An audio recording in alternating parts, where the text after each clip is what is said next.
প্রতিনিধি নিয়মিত করে তাদেরকে পেনশন দিয়ে সুন্দর মতো বিদায় করতে হবে, আমরা চাই।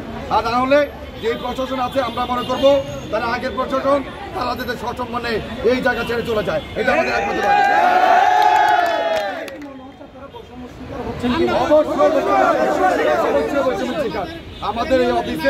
আমাদের এই অফিসে কেউ চেয়ারম্যান বা মেম্বাররা আসেন 6 মাসের জন্য, 1 বছরের জন্য, 2 বছরের জন্য, ওনারা ফ্ল্যাট প্লট সবই পান। আমার ওয়ার্ড চার্জ কর্মচারী 25 বছর 30 বছর চাকরি করে, তাদেরকে কোনো প্লটও দেওয়া হয় না, কোনো ফ্ল্যাটও দেওয়া হয় না, এবং তাদেরকে নিয়মিত করা হয় না। প্রত্যেকটা জায়গাতে কিন্তু এই ধরনের বৈষম্য চলছে। সুতরাং এই বৈষম্য আর চলবে না। আমরা বর্তমান যে সরকার রয়েছে, আমরা মনে করি তারা জনগণের সরকার,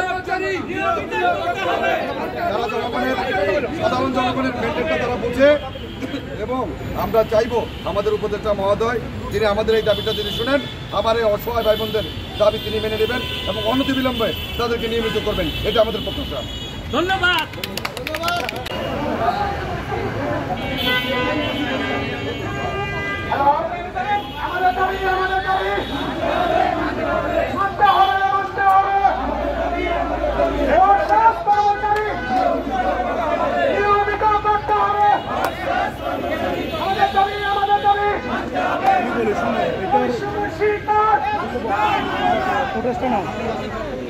বক্তব্য ওইটাও নেওয়া হয়েছে, ফুটেজগুলো ইঞ্জিন ফুটেজগুলো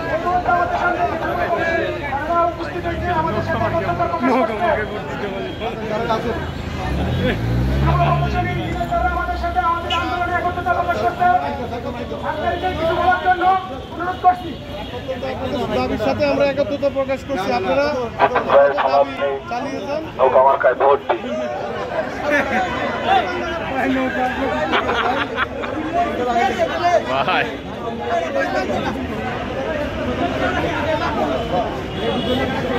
তাদের কি আশ্বাস করেছেন, কি বলেছেন?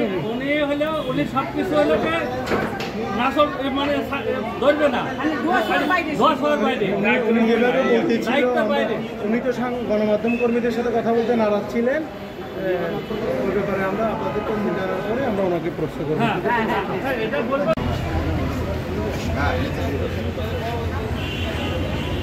আরো সামনে এসে দাঁড়ালে ভালো, একটু সামনে এসে দাঁড়া, একটু ছবিটা আবার ছবি দেন, ছবি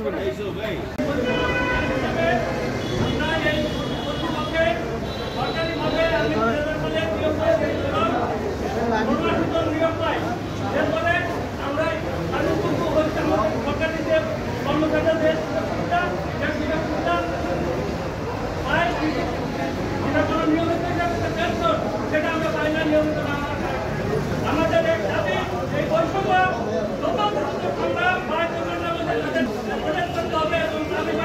আমাদের দাবি